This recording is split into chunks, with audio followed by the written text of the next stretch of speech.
Ahora, doctor, toca comenzar con el tema de pancreatitis aguda y crónica. Ya, empecemos a exponer terminemos de exponer para que tengan tiempo para la evaluación. Sí, va a ser a las 5 y 5, ¿no? Como habíamos quedado. Bueno, a las 5. ¿Sí? Ya, doctor, Así que expongamos para que tengan un tiempito, ¿ya? Muy bien. Ya, doctor.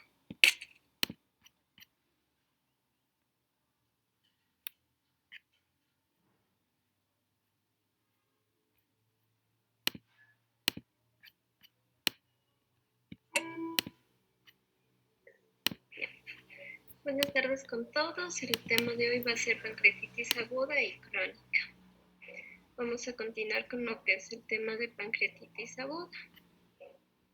Este como tal viene a ser un proceso inflamatorio agudo que va a llegar a afectar a la glándula pancreática. No obstante, este se va también llegar a afectar a los órganos que la rodean o incluso también a órganos que se encuentren a una mayor distancia. Esto se puede ver a diversas etiologías que las veremos más adelante. Siguiente. En relación a la epidemiología, es importante distinguir que tienen una incidencia anual entre 13 a 45 casos cada 100.000 habitantes. No obstante, estos han ido en aumento debido al alto consumo de alcohol, así como la presencia de obesidad en la población. Es importante destacar que existe una mayor mortalidad en relación a la edad, exactamente en personas mayores de 75 años. Esto se debe a causa de las comorbilidades que estas tienen. Asimismo, se tiene que la mortalidad de la pancreatitis aguda leve viene a ser menor al 1%, mientras que en sus formas más severas se va a presentar hasta mayor al 20%. Es importante distinguir que la prevalencia en la raza negra va a ser de 2 a 3 veces, y lo mismo en los adultos mayores de 45, en adultos mayores y personas de 45 años. Siguiente. Ya. En relación a la etiología, vamos a tener que esto se va a dividir, se las puede clasificar en 3 partes. Una, la que va a estar relacionada a la parte tóxico-metabólica, otra es la que son mecánicas y las misceláneas.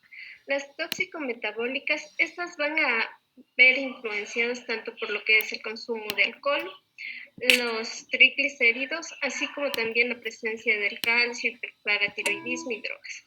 En relación al alcohol, es importante distinguir aquí que si existe un consumo mayor de 80 gramos sobre decilitros o una ingesta única abundante, puede llegar a producir lo que es... Ya le proyecto. Ok, no hay problema. Y ahí.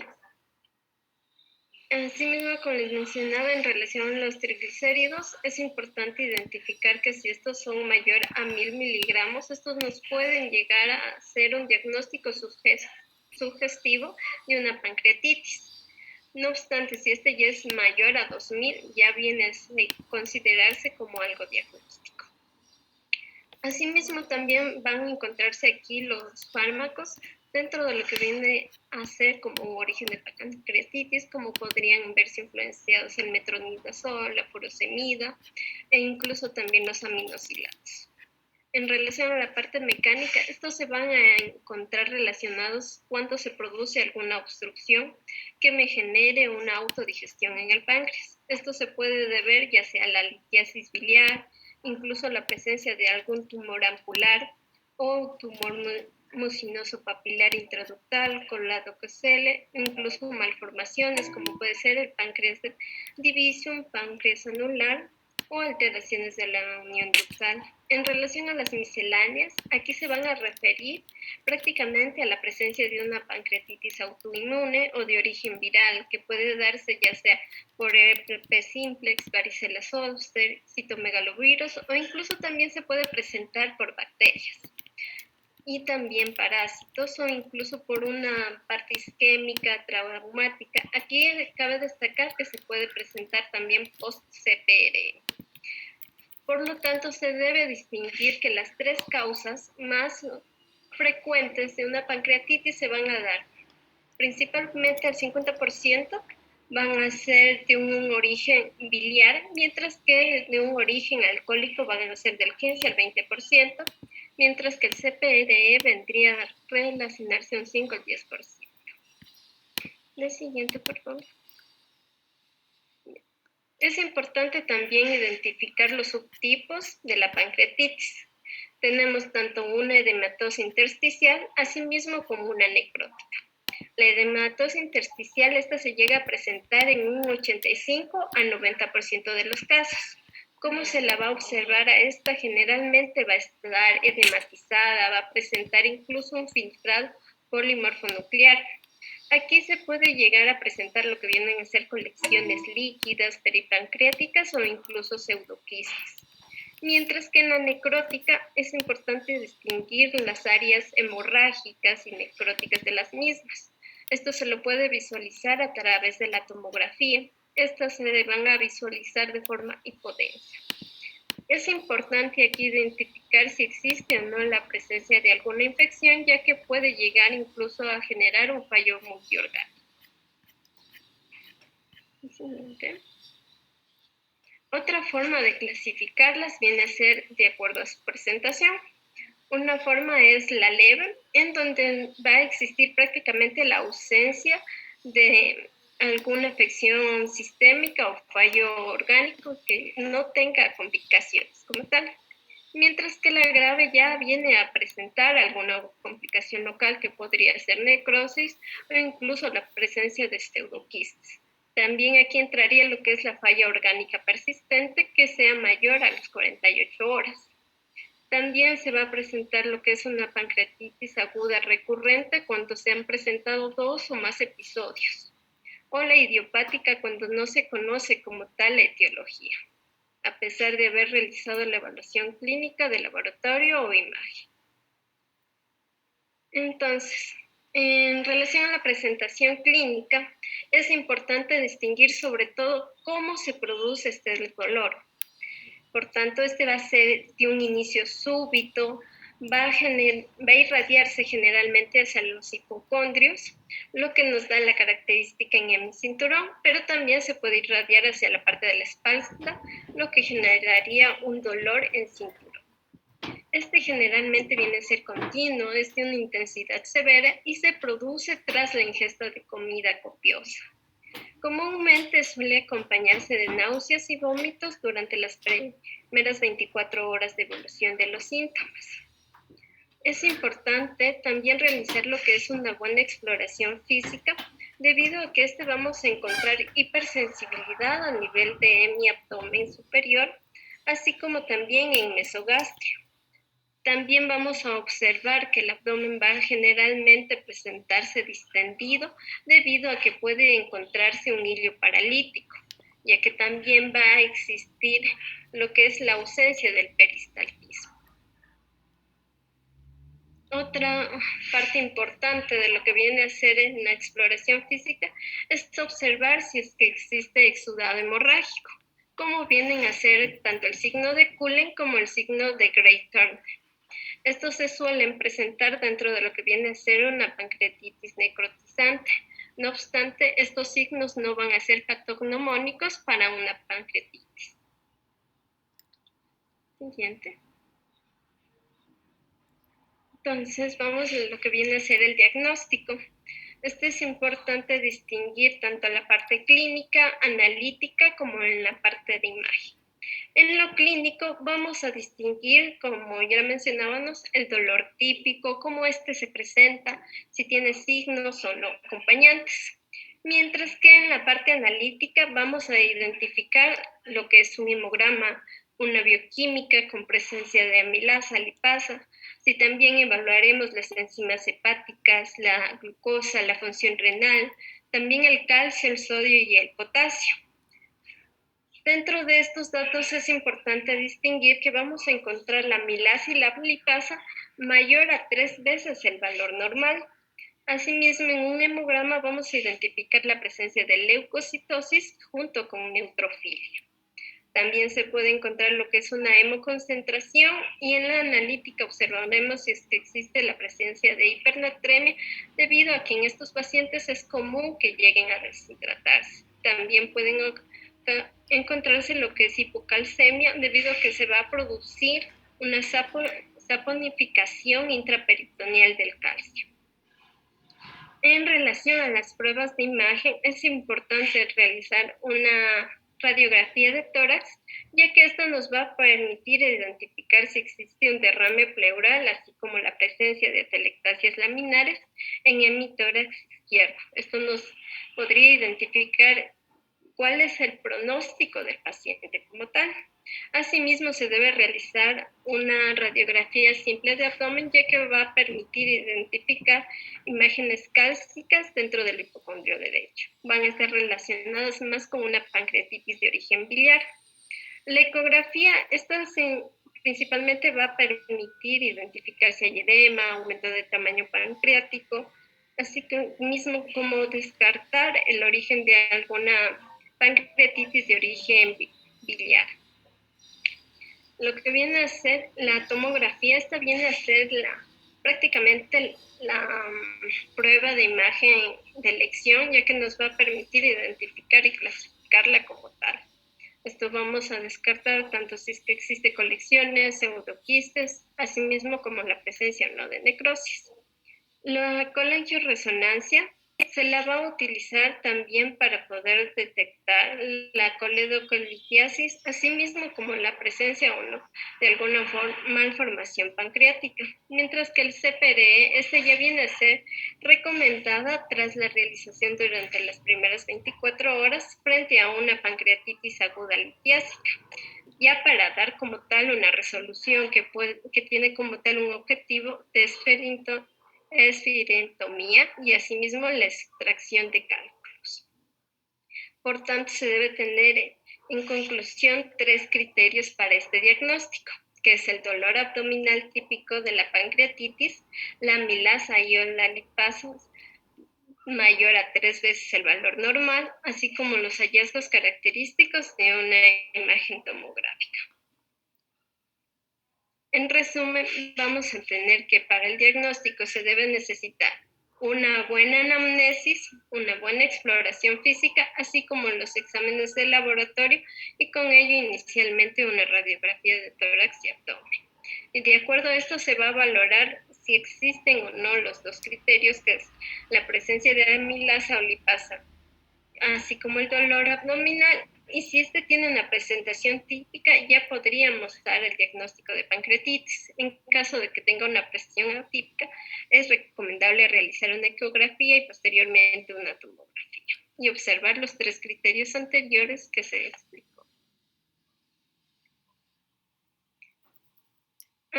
Para poder dar un buen tratamiento, es importante distinguir primero la gravedad que tiene mi paciente, es decir, qué porcentaje de mortalidad puede llegar a desarrollar. Esto se puede medir a través de ciertas escalas como son las de Atlanta, Ransom, BISAP y Apache 2.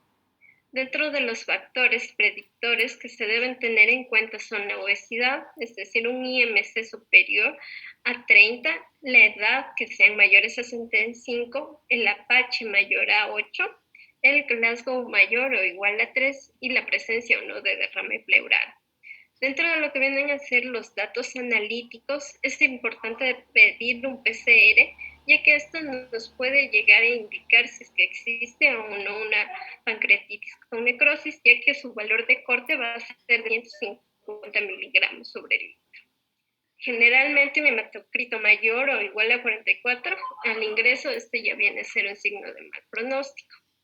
Y pedir lo que viene a ser un nitrógeno ureico en sangre mayor a 20 miligramos sobre decilitro también está vinculado a una mayor tasa de mortalidad, así como la presencia de un fallo orgánico mayor a las 48 horas. Por tanto, aquí podemos observar lo que viene a ser la escala multifactorial de Raso.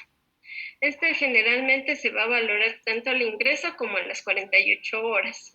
en donde se determinará tanto la edad, los leucocitos, la glucemia, el LDH, ST. Dentro de las 48 horas se observará si el hematocrit descendido, así como nitrógeno ureico en sangre, la presencia de calcemia, los déficits de bases, así como el secuestro de líquidos. No obstante, debido a que esto se tiene que valorar durante 48 horas, usualmente ya no se lo utiliza. Una clasificación importante aquí es la de Atlanta, ya que este te permite clasificar tanto la pancreatitis en su estado leve, agudo, y dentro de esto si es que se presenta o no un fallo orgánico. En el fallo orgánico va a tener tanto lo que existe la insuficiencia respiratoria o si existe insuficiencia renal, es lo que va a valorar, así como también la presencia de algún shock. También hay que tener muy en cuenta aquí las complicaciones, que eran la necrosis, pseudoquistes e incluso el absceso pancreático. En relación al sistema BISAP, este va a evaluar tanto la respuesta de un síndrome de respuesta inflamatoria, así como el boom, y también la presencia o no del derrame pleural, que estos vienen a ser indicadores. El siguiente. Asimismo, como se mencionaban los hallazgos característicos de la tomografía, primero tenemos que tener muy en claro en quiénes hay que indicarla. Primero se va a realizar cuando existe una duda diagnóstica, no se está muy de acuerdo en que exista o no una pancreatitis, o también cuando está una pancreatitis grave luego de las 72 horas de inicio de los síntomas, o cuando existe una pancreatitis leve que presenta un deterioro clínico tras las 72 horas del inicio del dolor, o si el dolor persiste, o en pacientes que presenten un síndrome inflamatorio de respuesta sistémica más allá de las 48 horas. Aquí tenemos lo que es la escala de Baltasar, la cual nos va a permitir identificar a nivel tomográfico cómo se encuentra el páncreas. Un estadio A vendría a explicar que se encuentra un páncreas normal, 1B ya presenta un aumento de tamaño y el C viene a ser la afectación a nivel de la grasa peripancreática, mientras que un D es la presencia de una colección y el E ya viene a presentar 2 o más colecciones, así como también la presencia de gas. Es importante aquí también relacionar con el porcentaje de necrosis que se viene a encontrar a nivel del páncreas. Y de acuerdo a esto se colocará los puntos. Aquí podemos observar varias imágenes en donde se encuentra cada una de las clasificaciones de Baltasar. En la A, como se mencionaba, es un páncreas normal, en la B ya se encuentra ligeramente ya aumentado y en la C se encuentra ya infiltrado o afectado lo que vendría a ser la grasa peripancreática. Asimismo, en la D ya viene a observarse lo que es la colección y en la E podemos observar ya el aire a nivel del páncreas. Siguiente. En cuestión al tratamiento, este va a ir vinculado de acuerdo a si es una pancreatitis leve o grave. Si es leve, esta generalmente se debe poner al paciente en ayuno, comenzar hidratación parenteral amplia con 2.5 miligramos por kilogramo hora, con suero fisiológico que se va a alternar con la dextrosa al 5%. Aquí se puede utilizar lo que es analgesia, como puede ser mepridina, nalfudina o dextroprofeno más dipiridona. También se utilizarán antieméticos en pacientes que persistan con náuseas y vómitos. La alimentación generalmente se va a iniciar tras valorar al paciente que ya tenga signos clínicos de tránsito intestinal y que haya desaparecido como tal su sintomatología. Mientras que en un paciente grave ya tiene que ser valorado por UCI, asimismo se necesita de una radiología intervencionista para poder observar qué está pasando en el paciente y posteriormente, si sea necesario, se realizará una CPRE.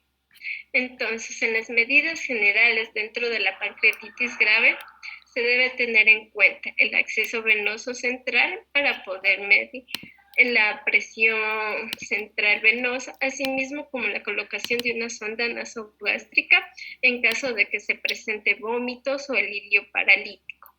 También se deberá colocar una sonda vesical para poder monitorear el ritmo diurético, para determinar si es que existe un buen balance hídrico.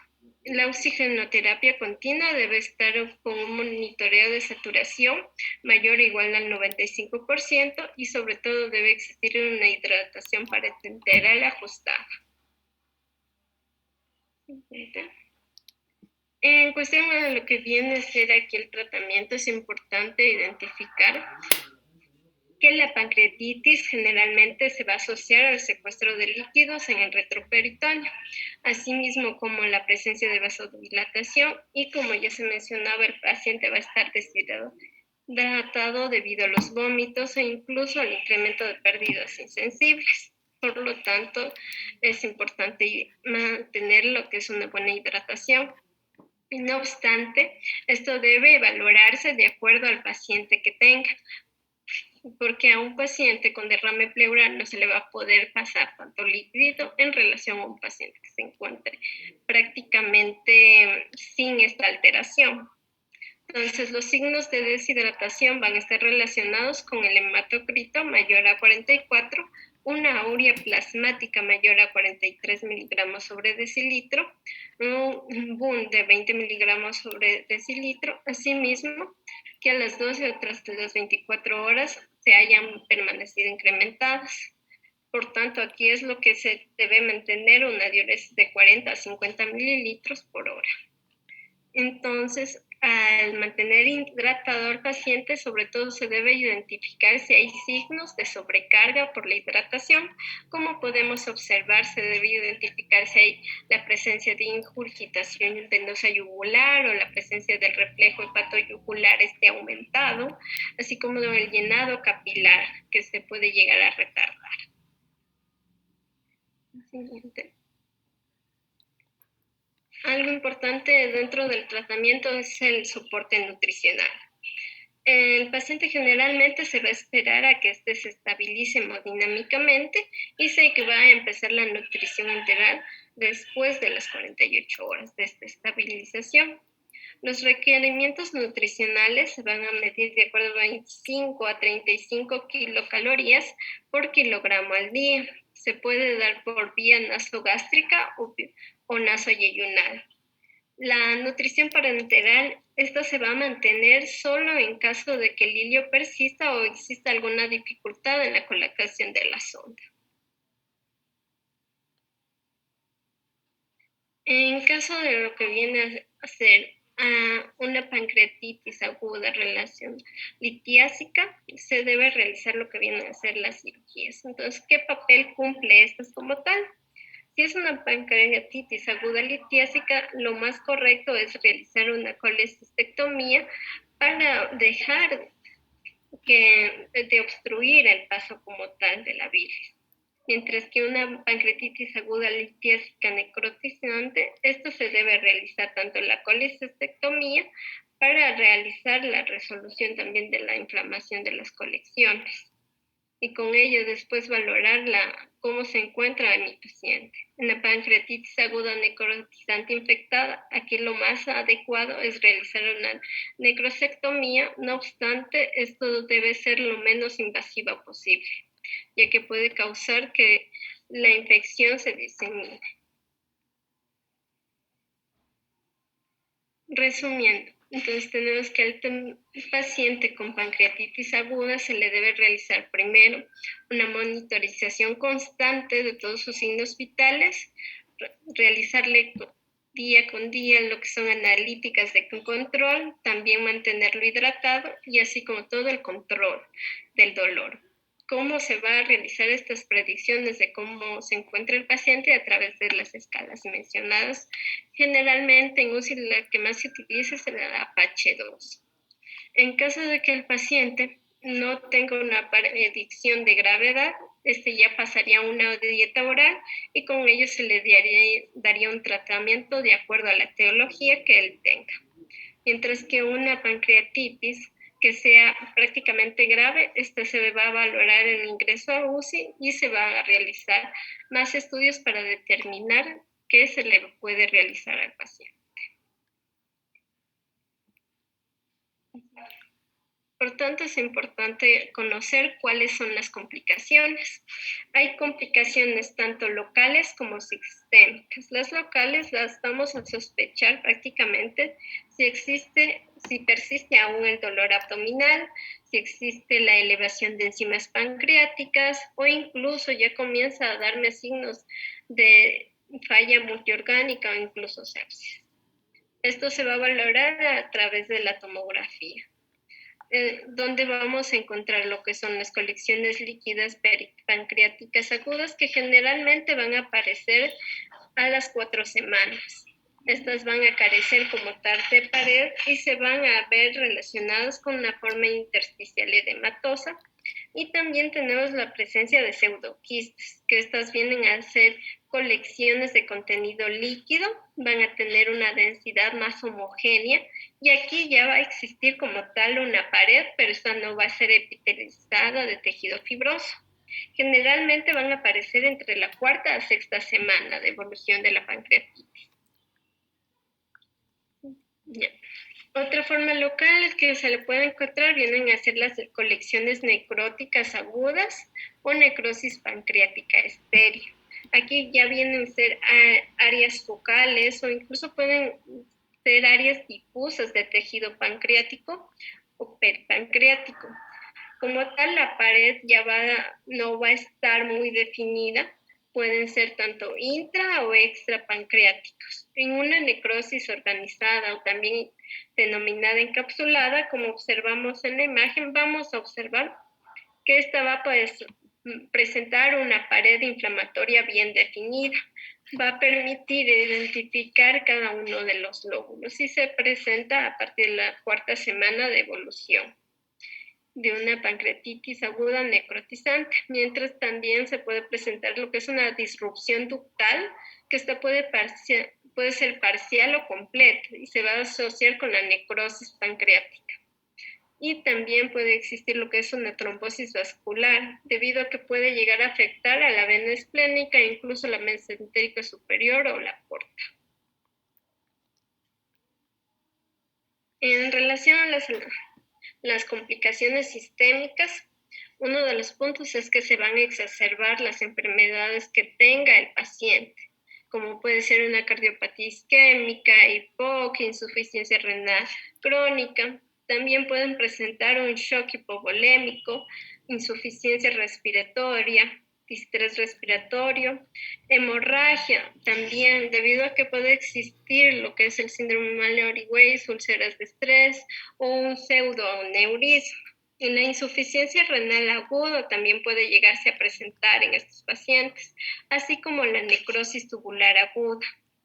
También tienen compromisos cardíacos debido a que puede existir un edema pulmonar, así que generen también arritmias por alteraciones hidroelectrolíticas. A nivel metabólico vamos a encontrar que va a existir hiperglucemia, hipocalcemia, hipercatabolismo, mientras que en las hematológicas puede existir coagulación intravascular diseminada, así como posible trombosis. Y finalmente lo que se puede producir es la sepsis.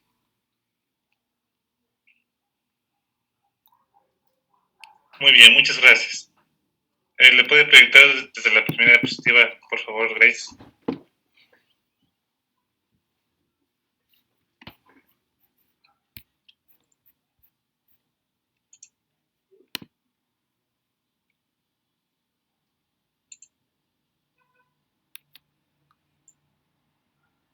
Bueno, en sí la pancreatitis es un proceso inflamatorio agudo del páncreas, eso hay que tomarlo en cuenta. Caracterizado por un espectro clínico de síntomas, ¿no? En cuanto a la etiología, podemos mencionar que existen algunas causas, ¿no? Causas obstructivas, por ejemplo, cálculos biliares, disfunción de centros de Oddi, tumores de páncreas o periampulares, parásitos como por ejemplo el Ascaris lumbricoides, causas tóxicas como el alcohol, el tabaco, picadura de determinados insectos, órganos fosforados, entre otros. En cuanto a la etiología farmacológica, podemos hablar del ácido valproico, de la cetoprina, del diclofenaco, de inhibidores de la enzima convertidora de angiotensina, el metronidazol, etc. En cuanto a las causas metabólicas, tenemos lo que es la hipercalcemia, la hipertrigliceridemia, entre las más relevantes. Causas infecciosas tenemos virus, bacterias, hongos, parásitos. Dentro de los virus, citomegalovirus, el virus de las paperas, el VIH, el virus herpes simple. En cuanto a las bacterias, tenemos el micoplasma, la legionela, la leptospira. Dentro de los parásitos, el toxoplasma y el clostridium. Y posteriormente vienen causas genéticas, vienen iatrogenias por cirugías pancreáticas, por con la angiopancreatografía retrogrado-endoscópica, los CPRE, y otras misceláneas. Podemos mencionar la pancreatitis autoinmune, la diálisis, el trasplante renal, la vasculitis, las cosas isquémicas, entre otros. Pero de todas estas, la litiasis biliar y junto con el alcohol son las principales causas de origen de la pancreatitis. Recuerden que este cálculo puede viajar de la vesícula o formarse en la vía biliar y puede obstruir la desembocadura del conducto de Wilson, ¿no? Que es antes de llegar a la ampolla de Vater. Asimismo, el alcohol aumenta el riesgo de pancreatitis aguda de forma dosis dependiente. Sí, se precisa un consumo de alcohol por encima de los 50 gramos durante 5 años para desarrollar, esto aproximadamente, para desarrollar de esta manera una pancreatitis aguda.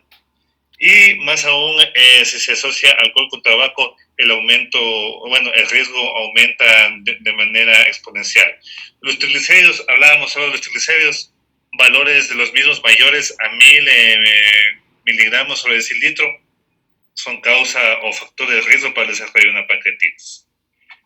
Muy bien, hablemos un poco en cuanto a la anatomía patológica. Por lo general, en la pancreatitis aguda se desarrolla una infiltración del páncreas por macrófagos y por polimorfos nucleares. Desde el punto de vista anatomopatológico, hay dos tipos de pancreatitis aguda. Primero, aquella pancreatitis intersticial o edematosa que consiste en un aumento difuso o localizado del páncreas debido al edema inflamatorio, ¿sí? Eso básicamente se puede dar el primer tipo. El segundo tipo, en cambio, ¿cuál tenemos? Tenemos una pancreatitis aguda necrotizante.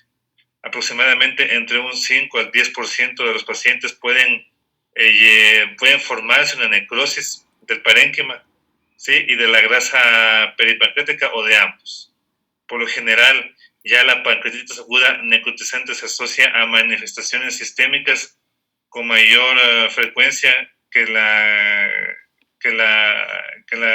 primera, que era la pancreatitis edematosa, ¿no? Hablemos un poco del cuadro clínico. Por lo general, el dolor es lo más representativo en la pancreatitis aguda. Por lo general, es un dolor que se presenta en la parte superior del abdomen.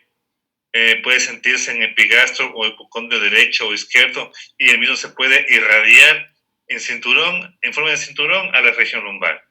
¿Sí? También son frecuentes los vómitos, sobre todo en las primeras horas. Algunos pacientes también pueden presentar lo que es un hilo paralítico.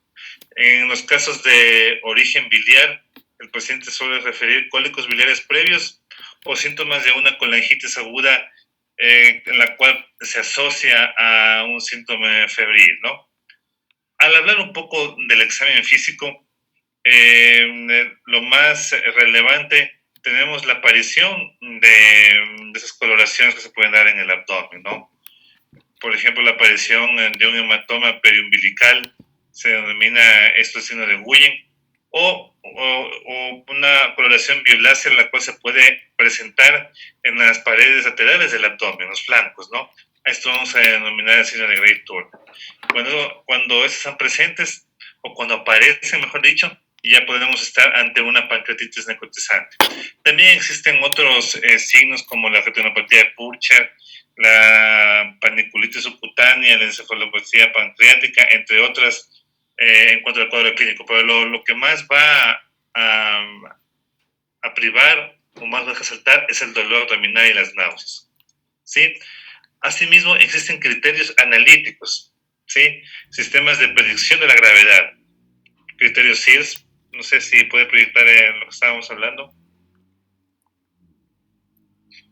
Criterios SIRS, como por ejemplo frecuencia cardíaca mayor a 90 latidos, temperatura mayor a 38, leucocitos mayor a 12.000, frecuencia respiratoria mayor a 90, etc. También existen los criterios de Ransom, los cuales se aplican al ingreso y se aplican después de las 48 horas. Y el sistema VISAP, que también puede ser útil. Pero de todos ellos, el que más se aplica es el Apache 2, el cual va a reunir algunas variables y los cuales se puede aplicar en cualquier momento de la evolución de la pancreatitis. Asimismo, existen signos radiológicos, como el sistema de Baltasar, lo cual explicaba su compañera. ¿Sí? El sistema de Baltasar, como lo estamos mencionando, puede predecir si exista el peligro de desarrollo de algún tipo de necrosis. Hablemos un poco en sí del diagnóstico. Por lo general, el diagnóstico, como lo mencionó tu compañera, se da bajo tres parámetros. ¿Sí? En primer lugar, elevación de la amilasa y lipasa en sangre por encima de 3 veces su valor normal. 2, presencia abdominal, de dolor abdominal tipo cólico, con todas las características que ya habíamos mencionado. Y 3, pruebas de imagen compatibles con pancreatitis. ¿Sí? Eso va a ser básicamente, de alguna manera, cómo se va a realizar el diagnóstico, ¿no? Al hablar un poco del tratamiento, podemos hablar proyectar en el tratamiento.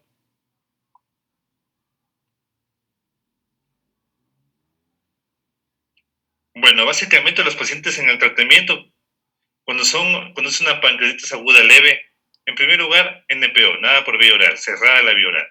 Segundo, debemos tratar a los pacientes el dolor abdominal, ¿sí? Vamos a tratar el dolor abdominal con todos los analgésicos que podamos ir administrando. Puede ser empezar con el metamizol, podemos luego utilizar opiáceos, etc. 2, va a ser muy importante, si existe leucocitosis, neutrofilia o aumento del PCR, acompañado con fiebre, escalofrío, solo en esas circunstancias vamos a administrar antibióticos, ¿sí? Mientras no haya otra causa, no vamos a administrar antibióticos, solo cuando existan esos signos de infección. Entonces, vamos al paciente a tenerlo en NPO. Por lo general, algunos libros recomiendan hasta 48 horas o 3 días de mantener esto libre de la dieta, ¿no? Tratar el dolor, antibióticos con los signos de infección va a ser el principal tratamiento. Obviamente, si existen complicaciones, ahí vamos a tener tratamientos endoscópicos o quirúrgicos, ¿no? Ahora, ¿en qué momento vamos a nuestro paciente darle de comer, abrir la vía oral? En primer lugar, no tiene que haber dolor abdominal después de haber eliminado todos los analgésicos. 2, que exista ruidos irregulares presentes. Y 3, que estén normales los valores de amilasa y lipasa en sangre. Solo cuando se presentan estas circunstancias vamos a nuestros pacientes poder dar de comer. En primer lugar vamos a empezar con una dieta líquida y luego posteriormente lo vamos a ir evolucionando a blanda y hasta el último en general, ¿no?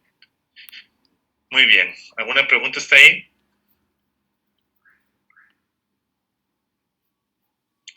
Vamos a continuar con pancreatitis crónica, por favor, ¿sí? Gracias.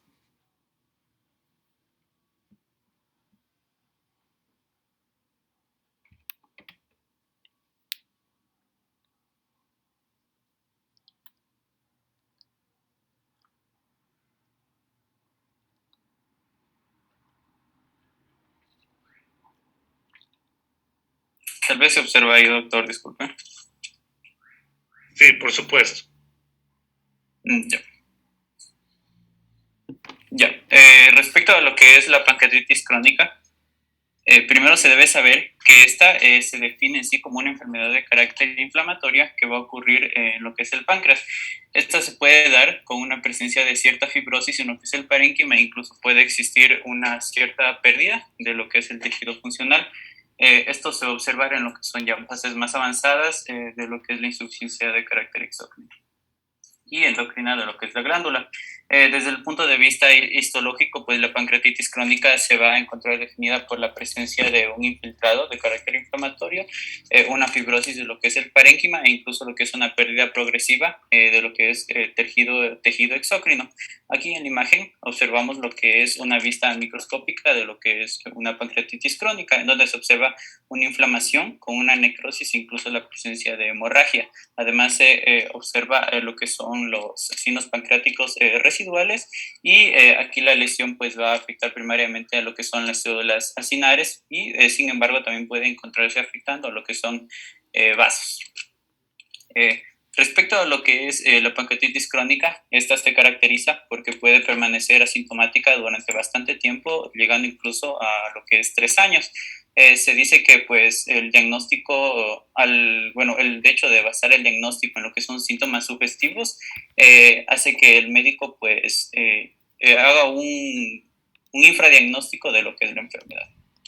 Respecto al abuso de alcohol, aunque este es una de las causas principales y de hecho es la más frecuente de este tipo de pancreatitis, alrededor de la mitad de lo que son pacientes que han sido diagnosticados van a presentar una etiología distinta a lo que es el alcohol. Asimismo, se tiene que conocer que por otra parte, pues la susceptibilidad del páncreas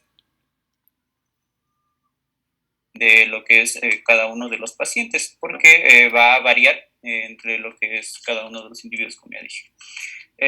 Se dice que sujetos que van a ingerir bastantes cantidades de alcohol e incluso personas que ingieren cantidades socialmente aceptadas de alcohol pueden desarrollar esta enfermedad, este tipo de pancreatitis, y a todas estas dificultades se tiene que añadir lo que es la escasa sensibilidad de los métodos diagnósticos de carácter no invasivos, tanto funcionales como de imagen. Esto debido a que van a limitar la relevancia de cualquier resultado de carácter epidemiológico y poblacional. Asimismo.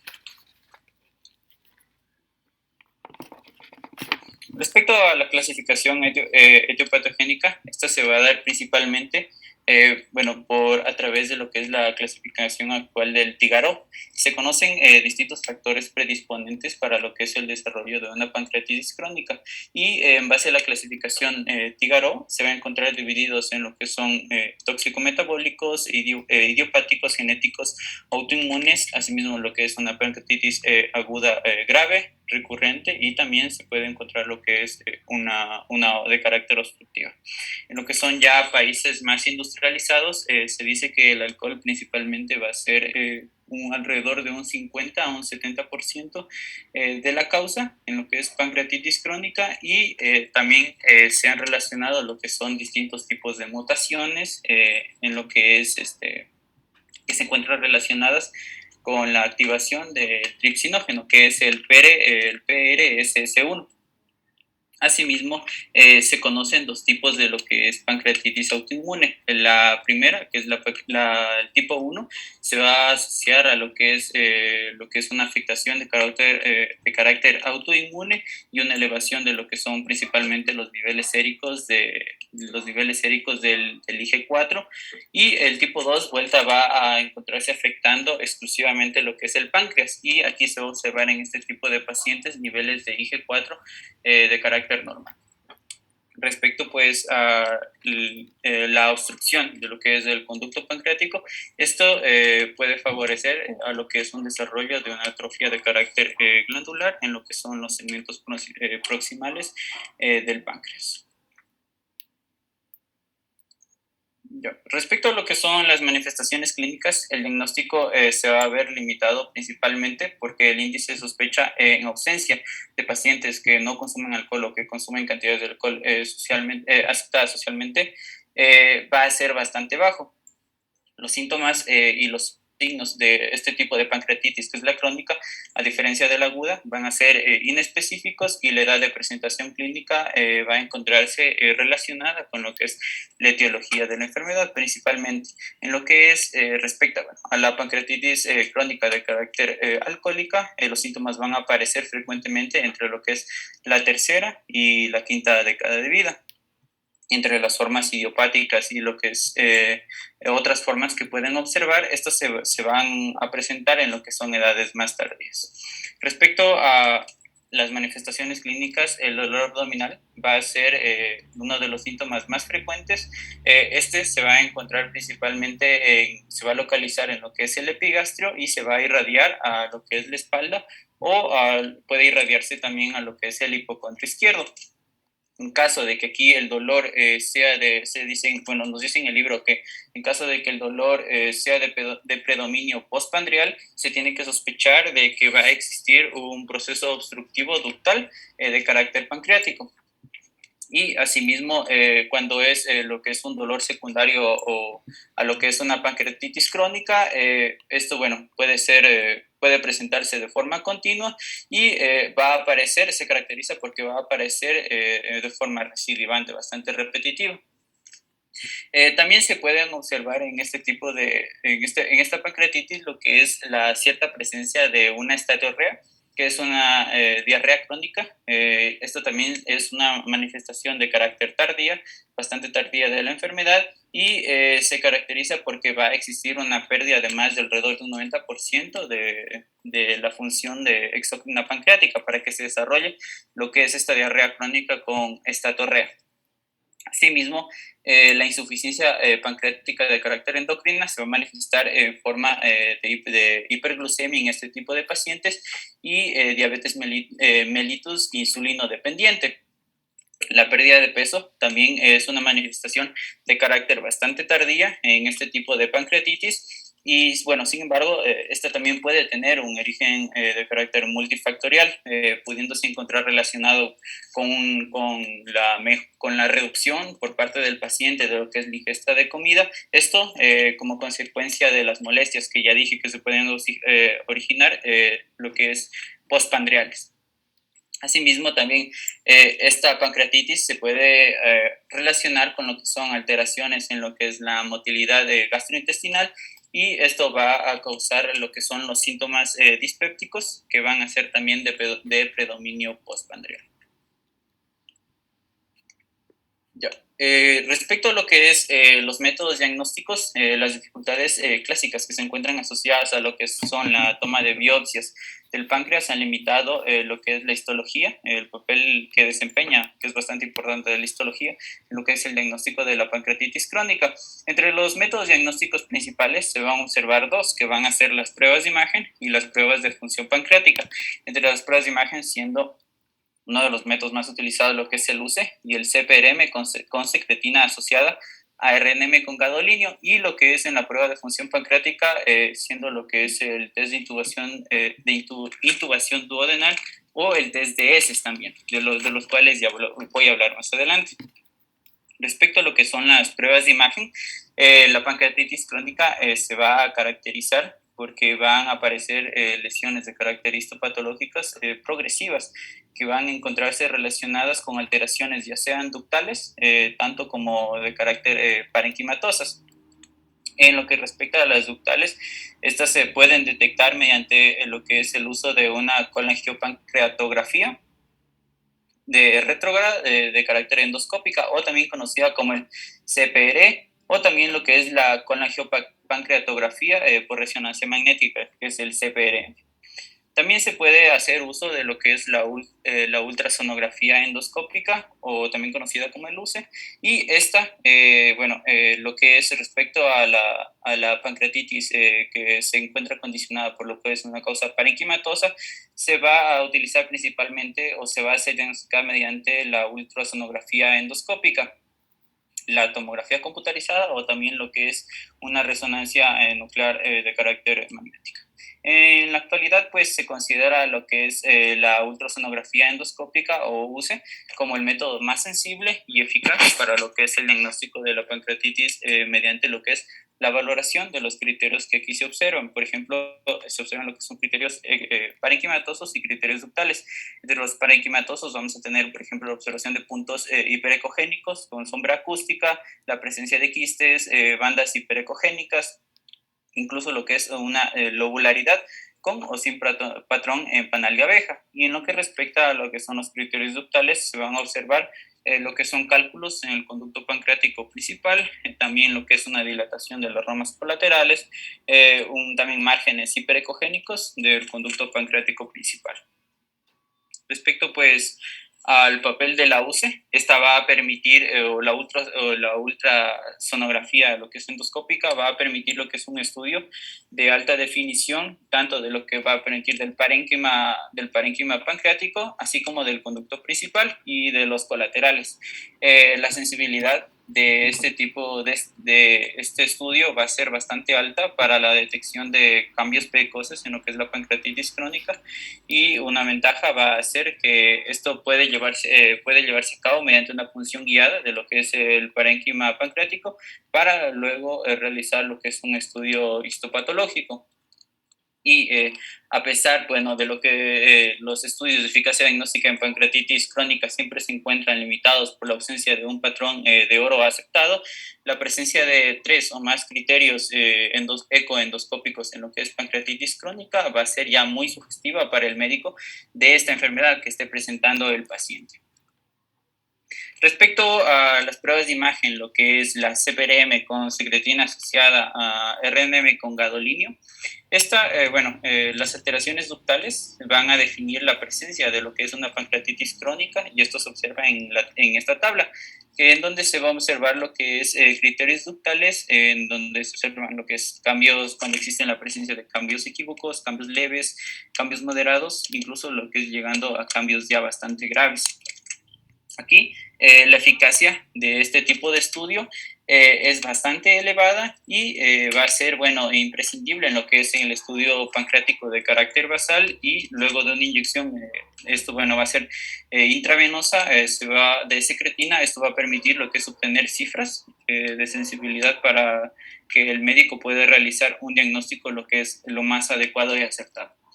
En caso, de que no se use lo que es la secretina, el valor del CPRM va a ser bastante inferior a lo que son otras técnicas de diagnóstico de imagen para el estudio del sistema ductal pancreático, y al no usar secretina se dice que no es recomendable el uso de este estudio.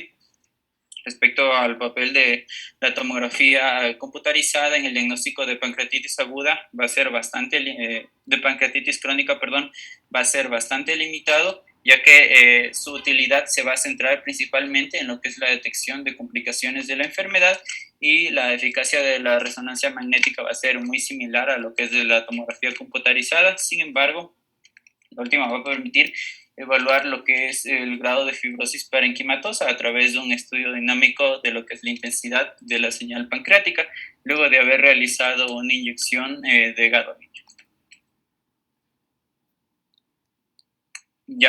Respecto a lo que es las pruebas de función pancreática, estas pruebas van a permitir evaluar la función. Estas pruebas van a permitir evaluar la función exócrina del páncreas, y va a incluir lo que es principalmente métodos que van a requerir una intubación duodenal, métodos orales e incluso lo que es métodos en heces. Estos se van a observar en la presente tabla, en donde se observan, por ejemplo, que en los test de intubación duodenal se realizan test de secretina, un test endoscópico. En los test orales se puede realizar lo que es el test de aliento, y en los test de heces se va a realizar aquí lo que es una cuantificación de la grasa fecal, de lo que es también la elastasa fecal, y la quimiotripsina fecal. El diagnóstico funcional de lo que es la pancreatitis crónica en lo que son sus fases iniciales va a ser mediante los métodos de intubación duodenal. Estos son los más recomendados, de hecho, y otras pruebas, por ejemplo, como la cuantificación de grasa fecal o el test de aliento con lo que son los triglicéridos mixtos, son de elección para ya un diagnóstico de una insuficiencia pancreática de carácter exógena.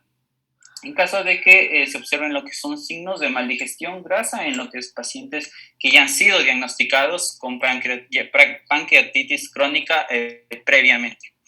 Respecto a lo que es el test de intubación duodenal, va a lo que es realizar una cuantificación de la secreción pancreática de enzimas, principalmente en muestras de lo que es el jugo duodenal. Estas se van a observar mediante, como su nombre lo dice, mediante una intubación duodenal durante una estimulación que se va a realizar en el páncreas con secretina o con CCK o también con ceruleína.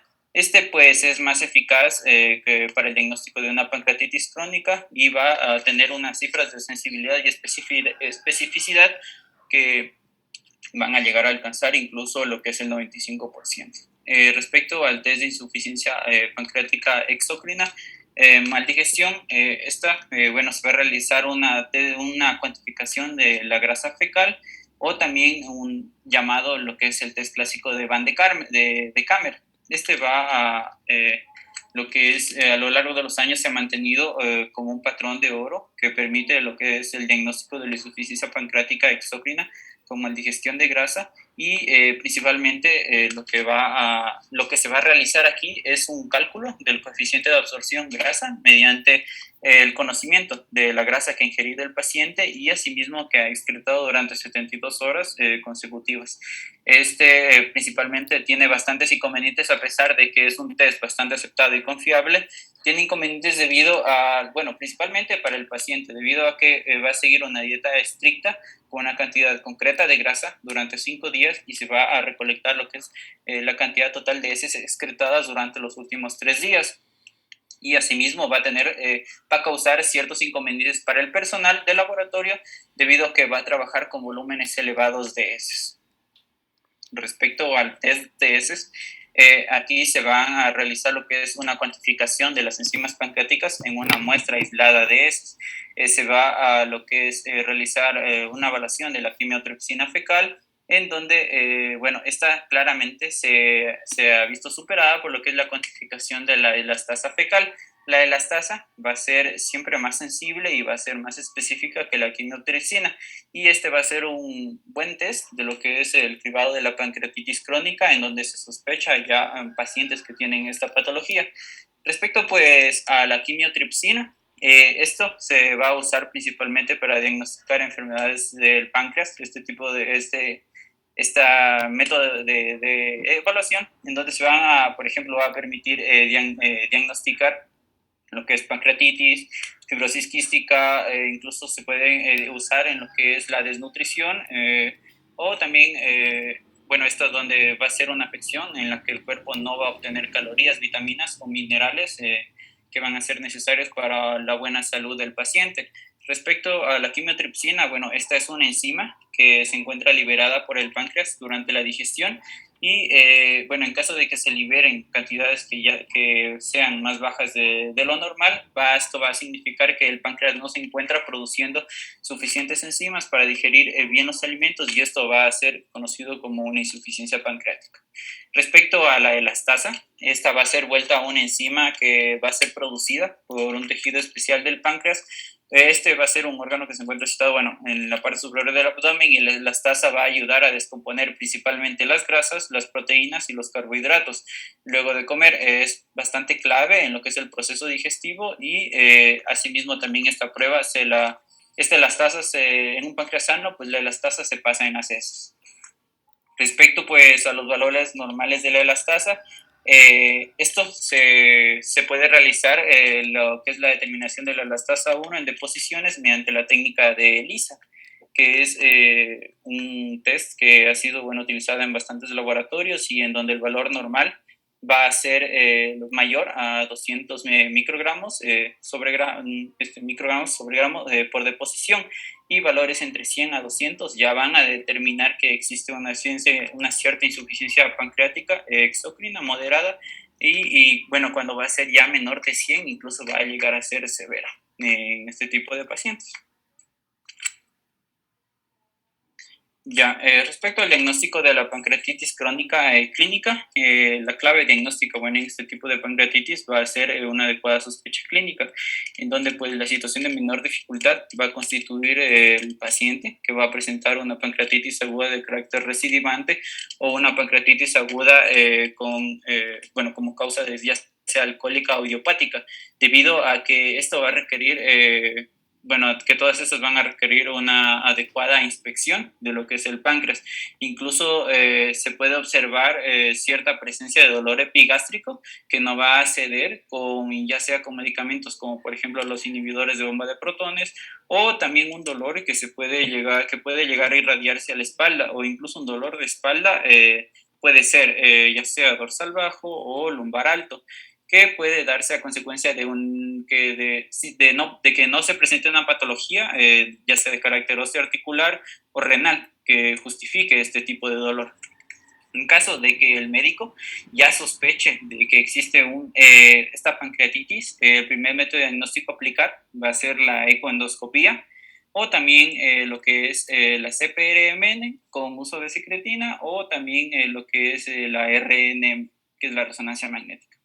En el resto de casos en el que se sospeche, pues clínicamente la pancreatitis, de pancreatitis crónica, va a ser bastante adecuado el inicio con lo que es una ecografía de carácter abdominal o incluso con lo que es una cuantificación de la elastasa fecal, que ya hablé anteriormente. Asimismo, pues la sensibilidad de la ecografía abdominal para lo que es el diagnóstico de pancreatitis crónica va a ser bastante baja.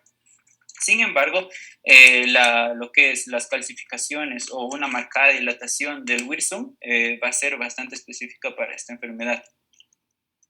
Respecto a lo que es el tratamiento de la pancreatitis, esta va a enfocarse principalmente en tres aspectos, que va a ser identificar y corregir la causa de la enfermedad, controlar sus manifestaciones clínicas, como por ejemplo el dolor o la diabetes mellitus incluso que se puede presentar, y tratar lo que son las complicaciones del paciente.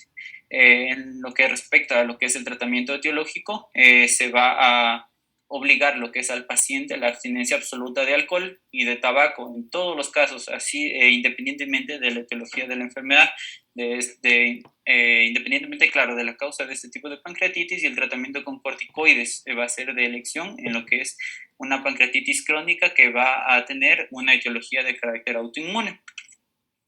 Sin embargo, pues también el tratamiento endoscópico o quirúrgico va a ser el clásico pues de un proceso obstructivo ductal y se encuentra indicado en lo que es una pancreatitis obstructiva. Respecto al tratamiento del dolor, existen cuatro causas de lo que es el dolor abdominal en la pancreatitis crónica. Dependiendo de las causas de este tipo de dolor, cada una de ellas va a tener lo que es un tratamiento diferente. Respecto, por ejemplo, a la inflamación aguda del páncreas, estos pacientes se caracterizan porque van a presentar episodios lo que es recidivantes de reagudización de la pancreatitis crónica. Frecuentemente estos se van a encontrar lo que es asintomáticos entre los episodios, y aquí lo que se recomienda principalmente es un tratamiento con antioxidantes de mantenimiento.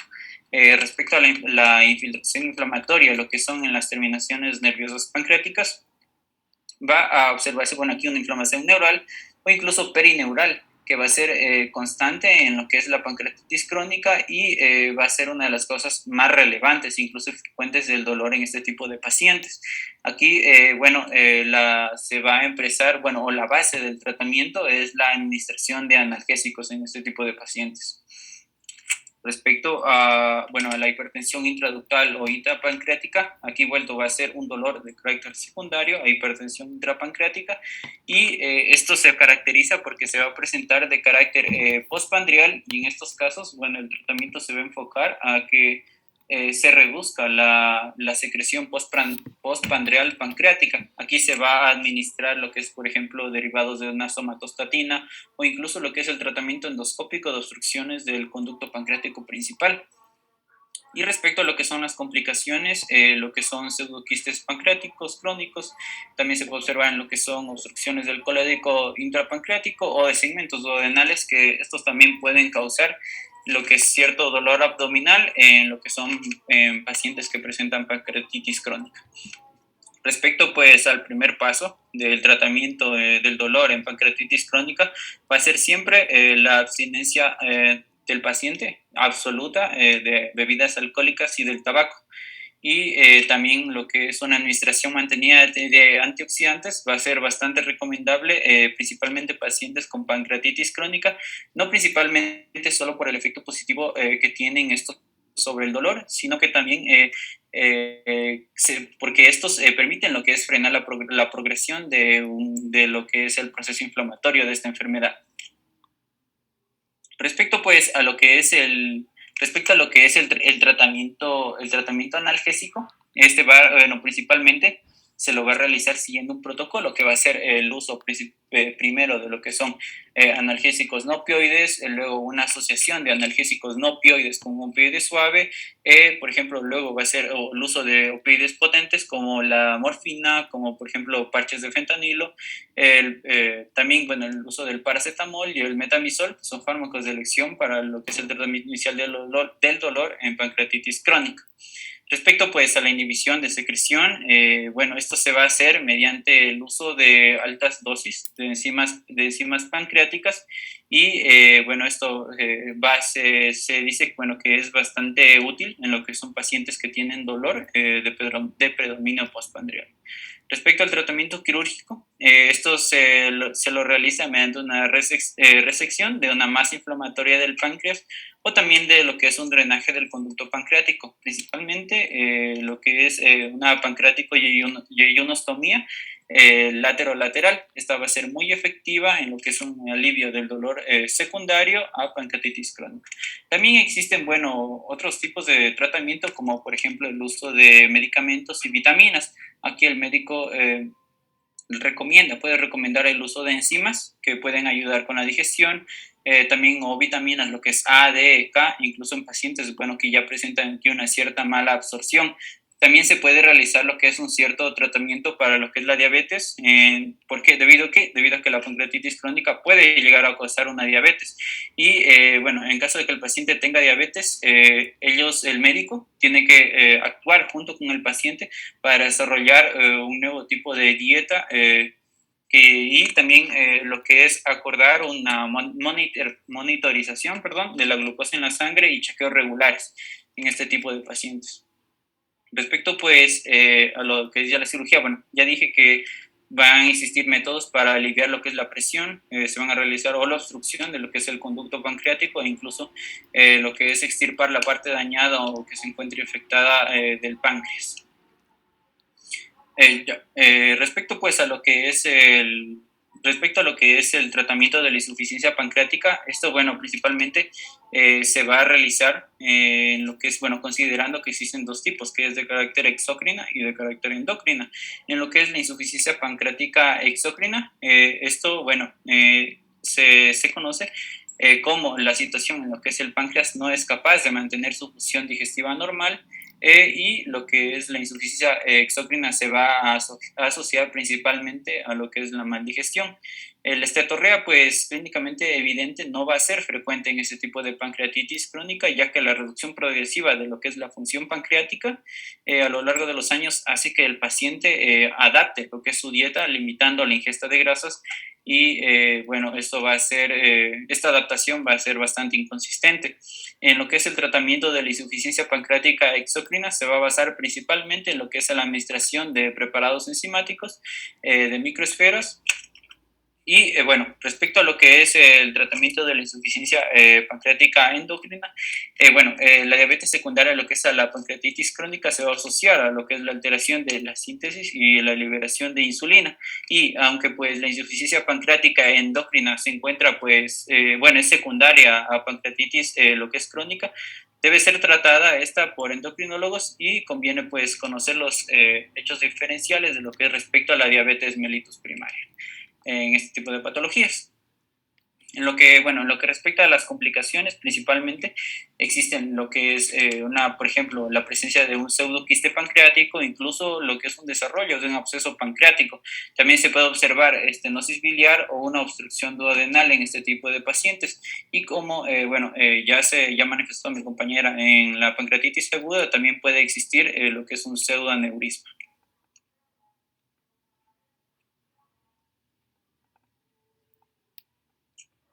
Gracias. Muy bien, muy clara exposición. Entonces, de aquí a las 5 de la tarde nos vemos para la prueba, ¿sí? Hasta ahí llegaríamos el día de hoy. ¿Ya? Hasta más tarde, que pasen muy bien.